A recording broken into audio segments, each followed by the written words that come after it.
Hi everyone, welcome back to This Book Belongs to Pam, and today we're going to be doing a little bit of a mid-year check-in.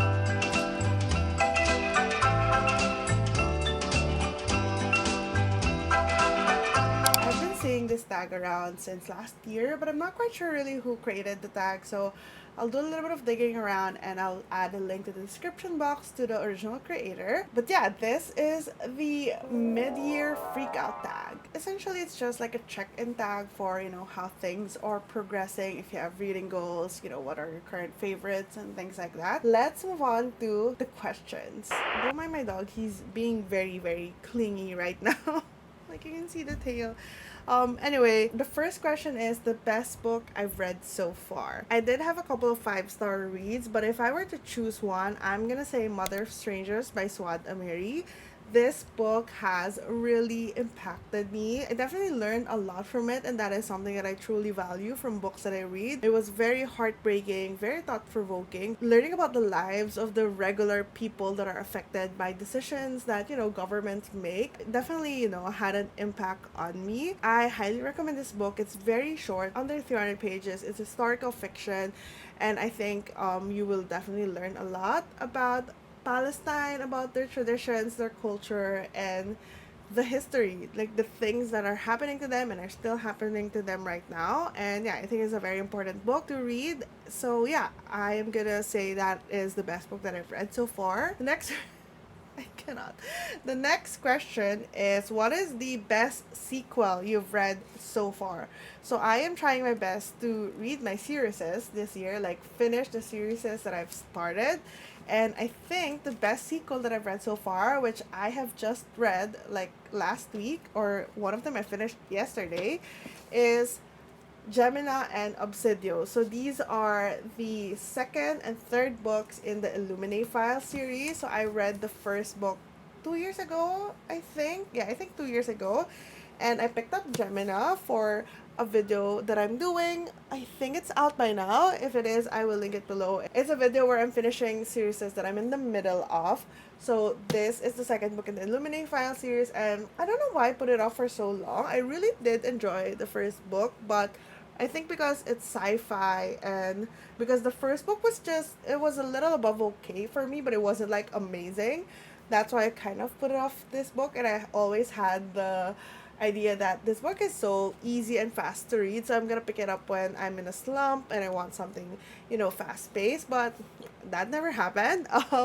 So I'm glad I finally picked this up. I read this and I really enjoyed it. I love the characters, I love the plot, I love the pace of the book, and I think it really did a great job at being very straightforward but also very nuanced about a lot of big topics like death, existentialism, groupthink versus individualism, war, morality, the greater good, a lot of those topics.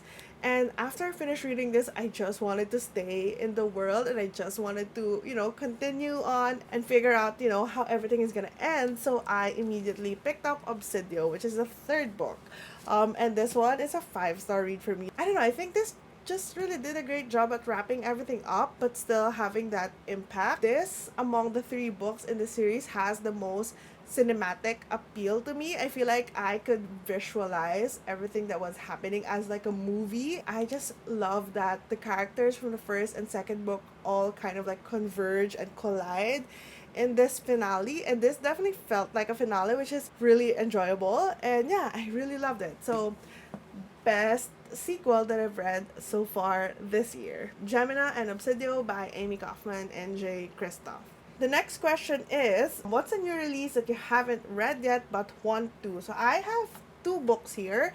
I'm gonna pick one from 2023 because I think 2023 is a bit of a new release still. It's just a year ago, and a 2024 one. So for 2023, Happy Place by Emily Henry. So I picked this up this year. This was included in the haul that I did. I'm gonna link that down below. And I have read from Emily Henry before. I read Book Lovers, and I was just like so about that. But I really badly want to be an Emily Henry girly. Like, I wanna feel what the other girlies are feeling when they read Emily Henry. And I read the blurb on this one, and I think this is the one that I would, vibe with the most. This has the tropes that I do enjoy as well. So hopefully this does not disappoint. I still want to read it this year. Yeah, hopefully I like it because I want to be an Emily Henry girly. The other book that I also want to read, which was just released this year, is The Familiar by Lee Bardugo. So I pre-ordered this book because I was really, really excited for it. This is one of my highly anticipated releases, but I just haven't, pulled the trigger and picked it up. I don't know what I'm waiting for. I think it's just because I was in a bunch of readathons and this did not fit the bill. So hopefully, in the upcoming months that I'm not gonna be in readathons, I'm gonna pick this up. But yeah, The Familiar by Lee Bardugo. Absolutely no idea what this is about. Like, I don't want to read a blurb. I don't want to read anything about it. I just want to dive in deep and dive in blind. So, yeah, The Familiar by Lee Bardugo. The next question is, what is your most anticipated release for the second half of the year? There are a couple of releases that I am looking forward to, but I think the one that I'm most excited about is Leather and Lark by Breen Weaver. So I read Butcher and Blackbird this year and I absolutely loved it. I think I enjoyed the whole dark romantic comedy genre. Like, I've never read anything from that genre before. I can't even think of a book that fits that genre. And I just really love Butcher and Blackbird. I'm hoping that Leather and Lark has that same vibe. I hope Leather and Lark doesn't disappoint me, but this is a book that I'm highly anticipating. I have pre-ordered it and I know it already released, I think on the 5th, but I had it delivered to my mom's place in the States and she's visiting me in July, so I'm gonna get it in July. But yeah, I'm so excited to read that. I hope it doesn't disappoint. I'm just like fingers crossed. The next question is, what was your biggest disappointment this year? I'm sad to say that A Tempest of Tea by Hafsa Faisal was my biggest disappointment. Not to say that this book was bad. I just had really high expectations and those expectations were not met. I did a Fairy Loot reading vlog for this, so I unboxed this book, which is gorgeous, honestly. I unboxed this and read it in that vlog, so I will link that down below. And yeah, I just had high expectations for how I want this book to make me feel and the excitement that I would have while reading this book. But it didn't pan out. Things just didn't pan out the way I thought they would, and I was just disappointed. Hopefully the sequel redeems itself. But yeah, this is my biggest disappointment. Unfortunately, it's so pretty, but what's inside, not my cup of tea. Not exactly to my taste. So yeah, Tempest of Tea by Hafsa Faisal. The next question is, what is the biggest surprise? The biggest surprise for me is The Right Move by Liz Tomford. So I gave this book 5 stars. This was my first 5 star of like a full length novel for this year, and I was so surprised because like I didn't really enjoy Mile High that much. I think I gave it like a 3 or something like that. But The Right Move, oh my gosh, I love it. Chef's kiss. I just really love the characters. I love the plot. I love the setup. I love the conflict that they had. I love the resolution. I just love their relationship, their dynamic. I just love everything about this book, and I was so surprised. I really enjoyed it. I'm gonna link the vlog where I read The Right Move by Liz Stamford, and you can see like my live reactions to it. The next question is, I guess, related to the last one. For me at least, new fictional crush. I'm gonna mention 2 because I can't pick. The first one is Rowan from Butcher and Blackbird. I mentioned I really enjoyed this book and I just enjoyed Rowan. I love that we got Rowan's POV in this book, so we kind of know all his thoughts. Like, he fell first and that was just really adorable to read about. So yeah, Rowan from Butcher and Blackbird. And then the next one, Ryan Shea from The Right Move by Liz Tomford. So obviously, if I gave that 5 stars, that means I love the characters, which means I have a crush on Ryan. The next question is a little bit difficult for me, honestly. Who is your new favorite character? I couldn't really just pick one just because, I can. I guess honorable mention is Mateo from A Tempest of Tea. So it's this guy from A Tempest of Tea, only because I love the artwork in this edition.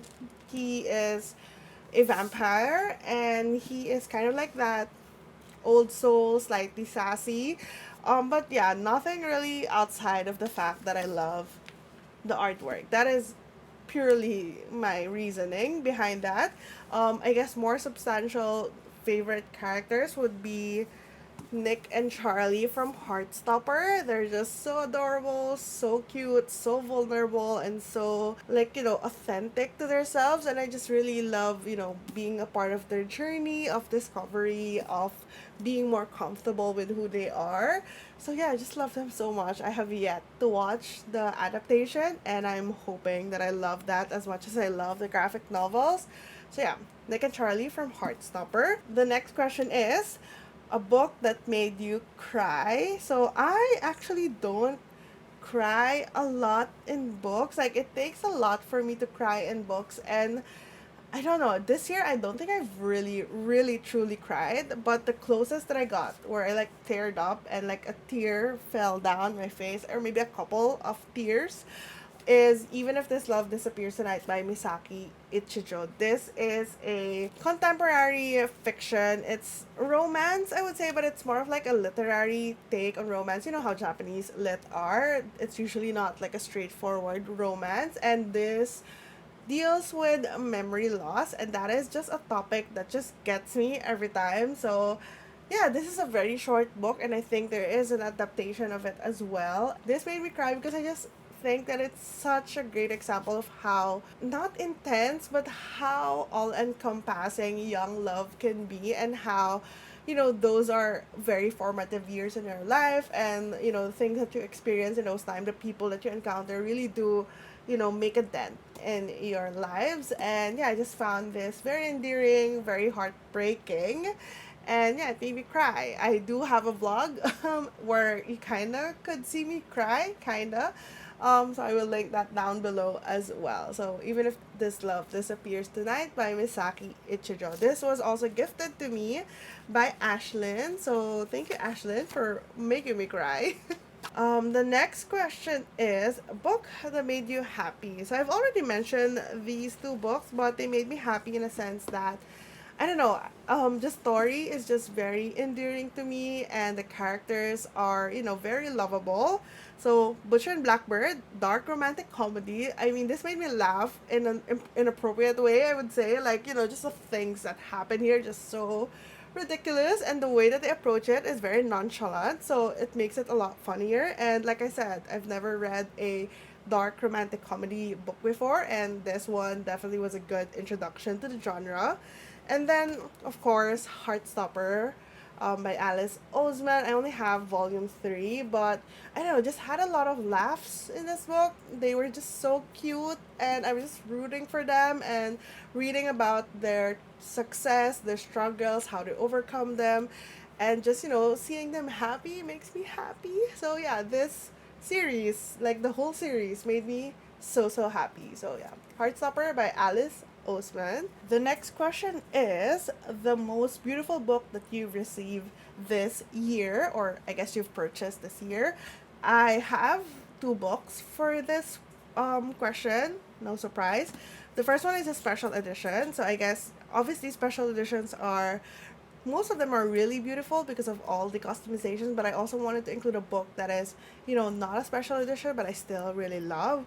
So the first one is Feybound. This is the Fairloot Special Edition. It's by Sarah El Arifi, and I believe this was for the January box. Actually, I'm not 100% sure. I think it is for the January box. So I did get it this year. I know that this is just like a different colorway of the original, but I just love the original design, and all of the added detail, the fact that it's blue, and it has the sun instead of the moon, and then just have this pretty edges. Really like it. The naked hardcover is also beautiful. They have artwork for the reverse dust jacket. I don't know. I just found this really pretty. That I do want to include here is A Tempest of Tea. So while I did not 100% love the book cover, the book itself is so pretty. Aside from this very clever cover, the artwork on the end papers, like the character art, and then you also have the same characters in a different outfit. And then the cherry on top for me really was the design on the I guess you would say the divider pages. This one, I love this page so much. I love how it's like sketches of their heist plans. As for a book that is not special edition, I really love this cover of My Husband by Maud Ventura. I have not read this book yet, but I just love the painterly cover. I don't know, I just really like this. And I like the colors, primary colors. Love it so much. The handwritten elements, even in the synopsis, like the first couple of lines are handwritten. Just really like it. Yeah. My Husband, Maud Ventura. The final question of this tag is, what books do you need to read by the end of the year?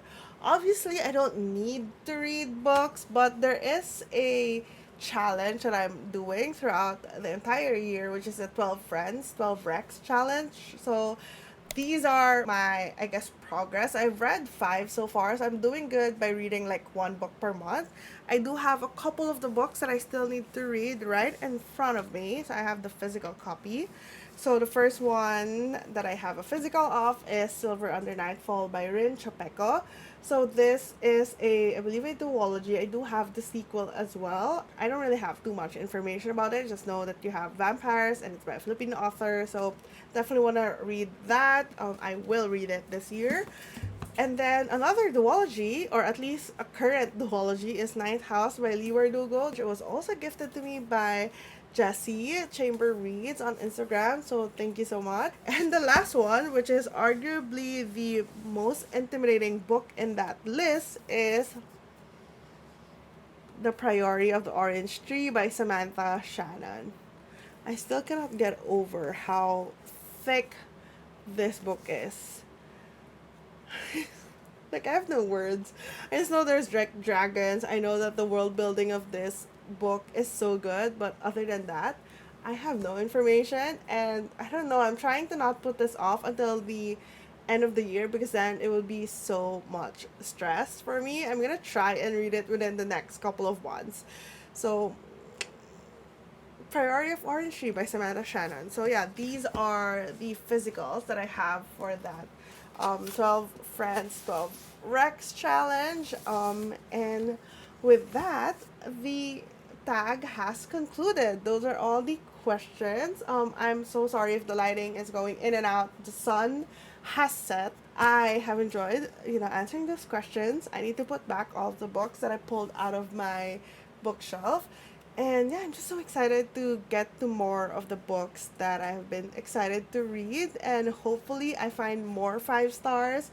And hopefully, I read more books by Filipino authors. That is a must for me. That is a priority. But yeah, thank you so much for joining me for this quick and easy tag.